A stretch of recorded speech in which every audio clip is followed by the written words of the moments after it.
Well, fall is here, and that means cooler weather, changing leaves, and of course, Halloween. As kids get excited to dress up and collect all that candy and celebrate, it's also a time when parents start thinking about how to keep the fun safe and healthy.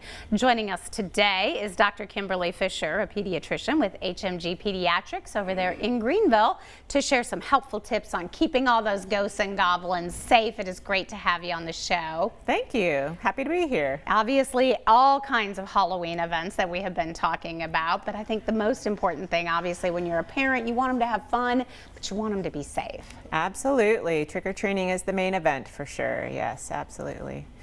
So for safety tips for kids for Halloween, we want to make sure that we're always checking our candy before we eat it. Pro tip would be to bring your own snack so you don't feel like snacking on the candy you collect along the way. But otherwise, make sure you check that when you get home. And then we'll always want to make sure our costume is safe and that we're not possibly tripping or falling because of it.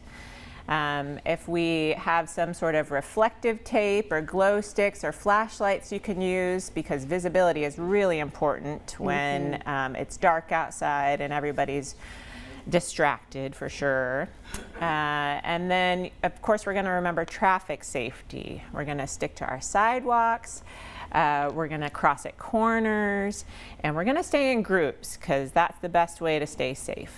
And this year, of course, with Halloween being on a Friday, I feel like that's going to push those trick-or-treaters out a little bit later. And we talk about some of these streets are very dark. It just makes me so nervous. And sometimes you've got cars coming through, and these kids are just so excited, and they are not thinking about the traffic. Absolutely. Drivers can be distracted, and kids can be excited. And we certainly want this to be a safe and fun holiday and not anything that makes anything more difficult. And then one of the other big things that we think about is food allergies, especially for kids. I love that you said, pro tip, take that snack with you, because halfway through they're hungry and they're starting to look in their bag. Yeah, I'm not going to be able to stop my kids from jumping in their bag if they're really hungry, and goodness knows they're not going to eat dinner before we actually leave the house. Of course not. No. So if you have a family member that has food allergies, you're going to want to pay attention to food labels. Even like the minis or the fun candies, those can be have different ingredients than the full-sized versions. So keep an eye out for that. Homemade treats are so nice and sweet, but just in case you have food allergies, let's just pass on those or switch them out when you get home for something that the kid might like better.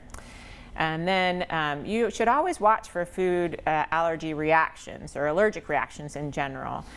Even if your child's never reacted before, know what that looks like and be ready to address it with medical care if necessary, just in case, because there's always possibility that new reactions could pop up. Yeah, these are candies they may not be familiar with. And then I'm starting to see more and more of these teal pumpkins. Yeah, well, they're pretty, and they also have a purpose.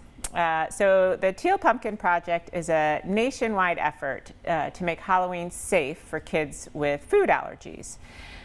You'll notice that homes that have a teal pumpkin on the porch, those homes are going to offer non-food treats like stickers, glow sticks, even small toys. And so that way those kids can still participate and have a meaningful fun time and feel included in the Halloween festivities. I love it. Lots of great information. Thank you so much for joining us today. Yeah, my pleasure. So happy to be here. Great to have you on the show. You have kids, so you'll be out trick-or-treating, I am sure. Absolutely. Good exercise. Yes, absolutely. Hey, if you would like more information, you can always go to the website. Of course, that is holstonmedicalgroup.com, and there you can find a list of their different pediatric offices, and you can stop by and see Dr. Fisher there in Greenville. We're back with more of Daytime right after this.